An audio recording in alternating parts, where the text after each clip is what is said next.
Hello guys and welcome back to the Euro Roundup, where there's been a gluttony of goals across Europe this weekend, Pat.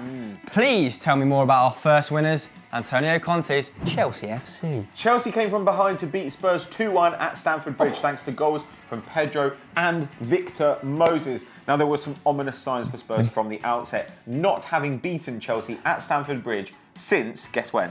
I'm going to go for 1990, Pat. Disgusting, that is correct. He's actually ruined Nailed that. it.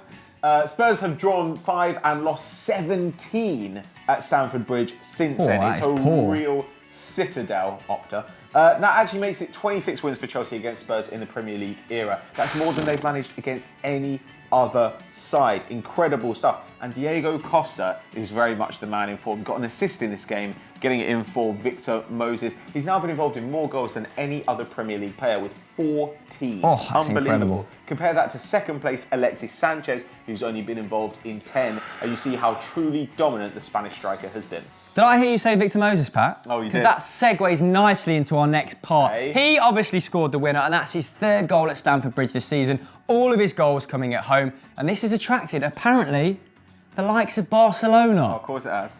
Can you imagine? Should he move to Barcelona, guys, or would he rot? Would it be another case of Alexander Song? Let us know in the poll above. And speaking of the Blaugrana, Pat, Pedro is a man on fire, isn't he? He's now been involved in 8 goals in 6 home games this season, marking his resurgence. And, Pato, it's a good job these individuals are actually performing for Conte, because as a team, they were largely outperformed by Spurs during this game, especially for the first 20 minutes when they went 1-0 down. Spurs completed more shots, more passes, more dribbles, they won more aerial battles, but Chelsea did win the battle in the middle of the park, completing more tackles with the likes of Aspi, Kante and Pedro, completing 17 tackles between them. It's hard to out-tackle Wow, Spurs. indeed. Yeah. Exactly. So they're adding industry to this flair. It's fantastic to see. But if you want to hear more about Spurs as losers, then head over to FD, where they've covered them there from that angle. Obviously, after you finish watching this. Yes. Never before. We stay in the Premier League for our first losers of the week, and it's Everton who lost 1-0 away at Southampton thanks to a Charlie Austin goal. Yes, indeed, Pato, and your fellow Dutchman Ronald Koeman actually called out Lukaku and Barkley yet again after the game. One, is that an ethos we agree with? And two, has he got a point? Lukaku has only scored in 4 of his last 17 games on the road. Wow. And he cut a very isolated figure in that 4-2-3-1 as the lone striker and was largely ineffective. Talk about ineffective. Barkley completed 0 dribbles, made 0 tackles and was dispossessed 3 times, Pato. Why isn't Deulofeu playing instead of him? I agree. Lennon wasn't much better. He completed 0 take-ons. The only guy who came out of that forward trident with any sort of credit was Balatsi, who completed 3 dribbles. He won 6 aerial duels and completed 5 tackles. So at least he tried. Worked his socks off.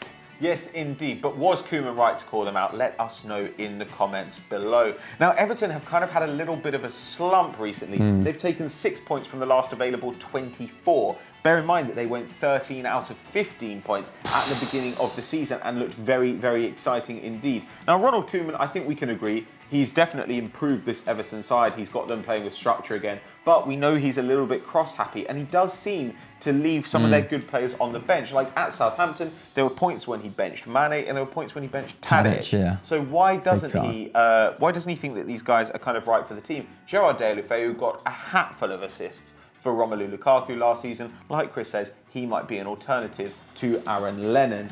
Lest we forget, Southampton had also been on a midweek trip to Prague, so they were.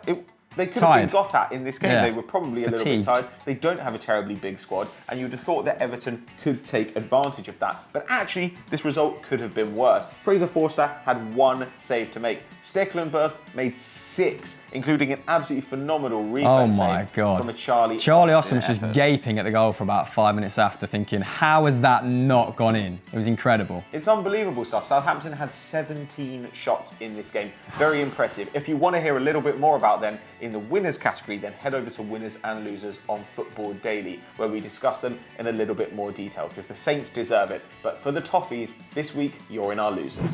And we head over to Serie A for our second winners, Pato. It is Genoa who thoroughly deserve their place on this list after beating Juve 3-1. And apparently, they make a good sponge cake. Yeah, they do. Genoa are very famous for the Genoese sponge. It's extremely light but difficult to make.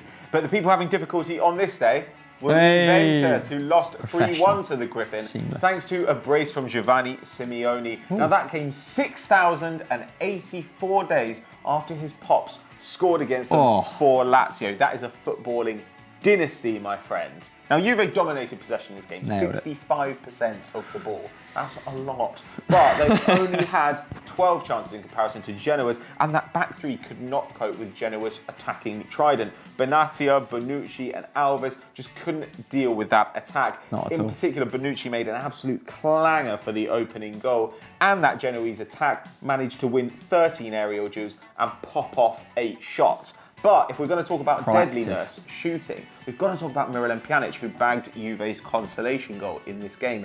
Of players who've taken more than 16 shots in Serie A this season, he's got the highest accuracy of any of them. 75% of the efforts. He's an absolute sniper, Patrice. He's a sniper. They all go on target. Incredible scenes. And this is a side, Patos, who have a nice blend of experienced heads and youth. They've got the likes of Nicolas Bedisso in there, who kept Mandzukic quiet with 4 tackles. They've got Rincon, Rignoni.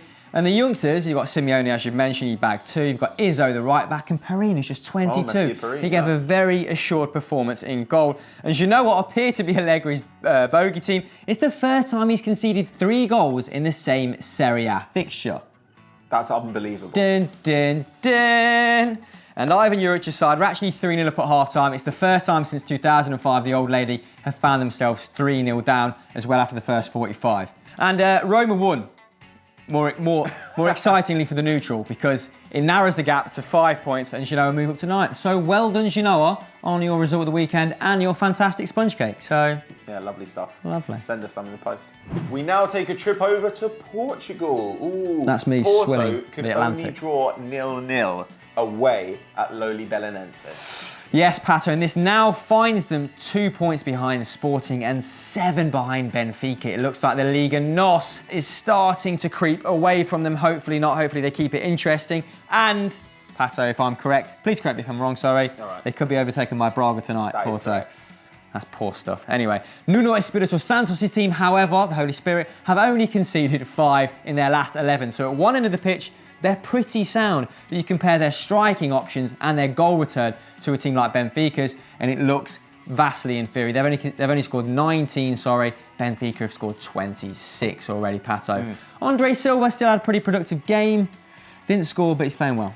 Yeah, he's got 7 out of those 19 league goals. Diogo Jota has 4, but they haven't got anybody after that who's picking up the slack. Now, you look at Sporting, they lost Slimani this summer, brought in Bas Dost, and he's scoring regularly for them. So they need somebody who's going to help them make up that difference on their local rivals.